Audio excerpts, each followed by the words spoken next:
Bienvenue à mon premier message, partage et prière de l'année 2026.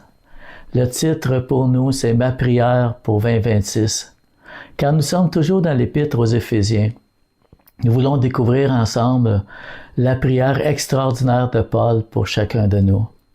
Beaucoup de croyants, nous prions pour que Dieu agisse dans nos situations, qu'il puisse changer nos circonstances, nous bénir.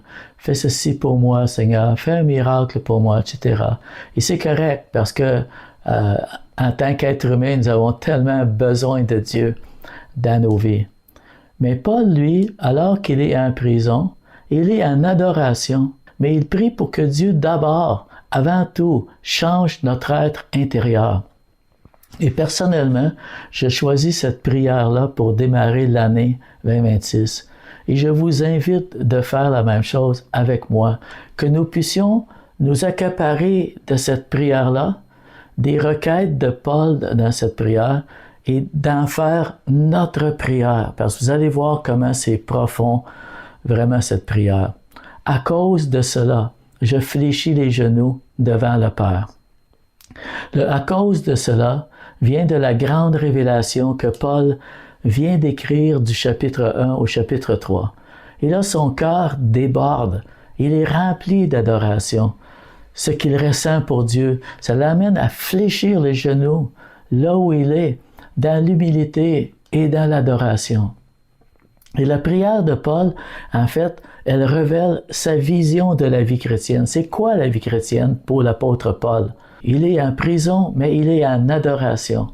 Et pour lui, la vie chrétienne commence à l'intérieur. C'est dans l'homme intérieur que tout se passe. C'est là que Dieu veut agir. La prière de Paul comporte 4 demandes, dont chaque demande nous conduit à la demande suivante. Ça s'enchaîne l'une dans l'autre. Éphésiens 3,16, première demande, afin qu'il vous donne, selon la richesse de sa gloire, d'être puissamment fortifié par son esprit dans l'homme intérieur. L'expression ici est fortifié dans l'être intérieur, c'est fortifié avec dunamis. C'est un mot de puissance surnaturelle, qu'on soit rempli, qu'on soit fortifié par la puissance surnaturelle du Saint-Esprit. Alors pourquoi est-ce si important, selon Paul, que mon être intérieur et ton être intérieur soient fortifiés? C'est parce que, en fin de compte, c'est la partie spirituelle de l'être humain. Et c'est là que Dieu agit. C'est là que Dieu vient habiter. C'est là que tout se passe dans notre vie chrétienne. C'est le point de départ. C'est là qu'on devient en vie, que nous naissons de nouveau. C'est là, dans l'être intérieur, que nous sommes lavés de nos péchés. C'est là que nous expérimentons les transformations de notre vie. Tout démarre dans l'être intérieur. Toutes nos victoires se passent dans l'être intérieur. Donc, c'est pour ça que l'apôtre Paul dit « Je prie que dans l'abondance de l'immensité de la gloire de Dieu, vous puissiez être puissamment fortifiés dans votre être intérieur, parce que c'est là que se passe la vie chrétienne. » La clé du succès de notre vie est que notre être intérieur soit fortifié et habité par Jésus-Christ. Verset 17. En sorte que le Christ fasse sa demeure dans vos cœurs par la foi. Je prie que vos racines soient et votre fondement soit dans l'amour. Alors ici, on peut se poser la question, mais qu'est-ce que ça veut dire que Jésus habite ou fasse sa demeure en moi? N'est-ce pas que quand je suis né de nouveau, Jésus habite déjà en moi? Eh bien oui, c'est vrai, vous avez raison. Mais le mot que Paul utilise ici, il ajoute quelque chose de plus. Ça veut dire qu'il est dans la maison, mais en permanence. Et là, je vais expliquer, je vais donner quelques exemples pour nous aider à comprendre la pensée de Paul, comme moi-même je la comprends. En fait, Christ habite déjà dans nos cœurs à la nouvelle naissance. Mais ici, Paul parle non pas d'une habitation superficielle, mais d'une relation profonde et permanente.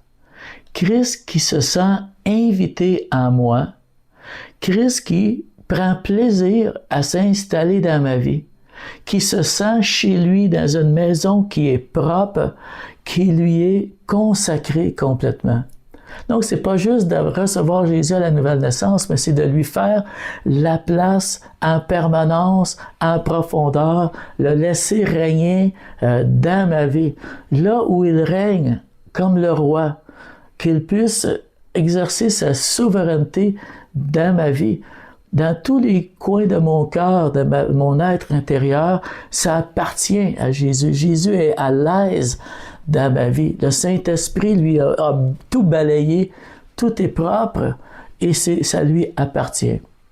Je vous donne quelques exemples. Vous pouvez habiter un endroit sans que vous soyez le bienvenu. Par exemple, si vous avez perdu votre emploi, vous êtes déménagé chez un de vos amis, il vous laisse un coin du salon, vous pouvez coucher sur le divan. Vous pouvez vivre là, mais peut-être vous ne vous sentez pas le bienvenu en permanence. Un autre exemple de ça, c'est un couple peut cohabiter sous un même toit, mais ils sont, mettons, en colère là, avec l'autre, ils ne communiquent pas bien ensemble. Ils sont sous le même toit, mais la communication, la paix n'est pas là. Vous savez, donc ça nous indique des différentes façons qu'on peut habiter. Et ici, pensons-y. Aimeriez-vous visiter une maison qui est tout en désordre, qui est malpropre, en délabre, ou préférez-vous visiter une maison propre, chaleureuse, préparée à recevoir? Donc, c'est comme ça que Paul nous amène à réfléchir ici. Alors, Paul rend ce point clair. Ce n'est que quand notre être intérieur est puissamment fortifié par son esprit, que Christ aura l'accès sans restriction à toute la maison, à toute l'habitation. Je lui laisse le droit de régner chez moi. C'est lui qui est maître. Il est maître de lui-même, de mon intérieur. Donc, Paul nous donne aussi 3 verbes dans cette expression-là. Habiter, enraciner et fonder. Et ça indique aussi une relation de profondeur. Par sa prière, Paul nous appelle à cultiver une vie intérieure profonde. Ne soyons pas des chrétiens superficiels qui courent après des bénédictions, mais redevenons des hommes et des femmes enracinés dans la présence de Jésus-Christ. Comme un arbre va résister à la tempête seulement si ses racines sont profondes. Et c'est ce que Dieu veut faire en toi, dans le lieu secret. Te préparer, te donner des racines profondes, alors que quand les vents de la tempête de l'année 2026 vont venir, tes racines profondes, tu vas être fort intérieurement et tu vas être capable de tout surmonter. Éphésiens 3, chapitre 3, verset 18. Ainsi, vous aurez la force de comprendre avec tous ceux qui appartiennent à Dieu combien l'amour du Christ est large et long, haut et profond. On parle des dimensions de l'amour de Jésus-Christ. C'est le cœur du passage ici. Cette expression-là, quand on parle des dimensions de largeur, hauteur, profondeur, ça nous indique qu'il y a toujours plus à découvrir, il y a toujours plus à aller chercher, à connaître de Jésus. Vous connaîtrez par expérience, vous allez expérimenter son amour, bien qu'il soit non mesurable, qu'il soit trop grand pour être pleinement compris. La connaissance de l'amour, ce n'est pas seulement intellectuel. Paul parle d'une connaissance qui se vit, qui s'expérimente, qui se goûte et qui transforme. C'est une expérience spirituelle, pas une simple information. Ce n'est pas juste de lire au sujet de quelque chose, mais c'est de vivre ça. Mon identité dépend de l'amour de Jésus, de ma compréhension, de ma découverte de l'amour de Jésus. La mission que je vais accomplir sur terre va dépendre de cet amour-là de Jésus. C'est cet amour-là qui va me motiver. Et la transformation de ma vie va dépendre de mon désir de plaire à Dieu, de mon amour pour lui, de vouloir toujours être transformé à son image et à sa ressemblance. C'est le cœur de la vie chrétienne. Paul conclut le chapitre 3 en ayant comme but « Alors vous serez comblés de toute la plénitude de vie et de puissance qui vient de Dieu.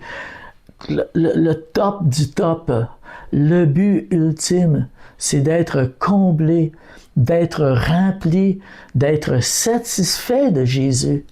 Et ça, c'est mon désir pour 2026, de démarrer cette année avec un désir profond d'aller dans le puits de la profondeur de l'amour de Dieu. J'espère que c'est votre désir aussi. Et par la prière, on a accès à cette réalité-là. Paul prie pour nous cette prière-là, mais moi je veux prier cette prière-là aussi pour moi et pour chacun de vous également.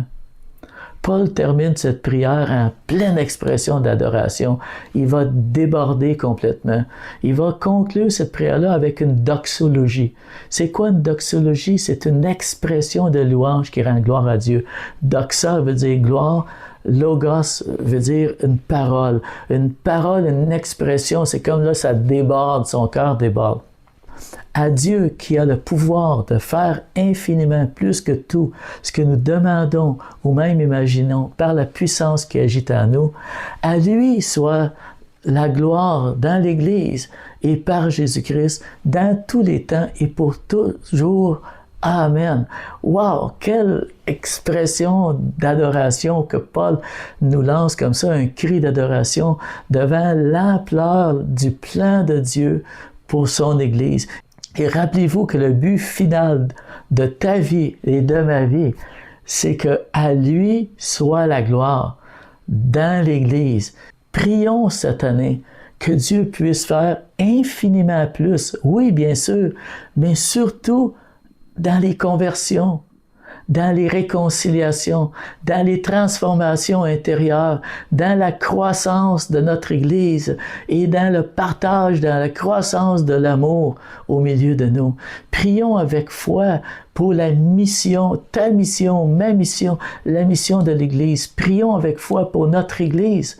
Prions que la gloire de Dieu soit au milieu de nous, que nous puissions expérimenter son amour, que nous puissions vraiment vivre la plénitude de Dieu pleinement cette année.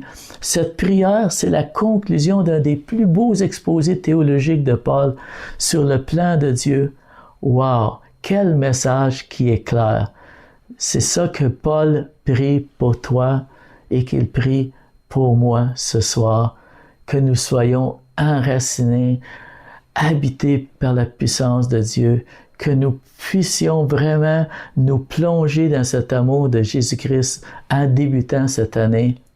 Et commençons cette année 2026, non pas en cherchant à faire plus de choses, mais en étant plus remplis de Jésus-Christ.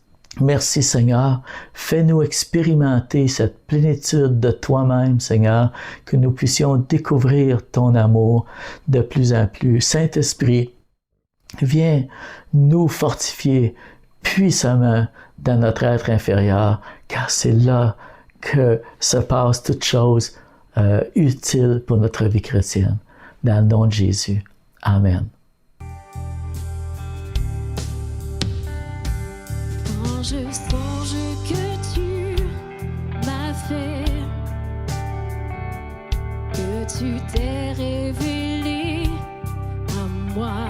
Merci Seigneur, que pour moi tu as tout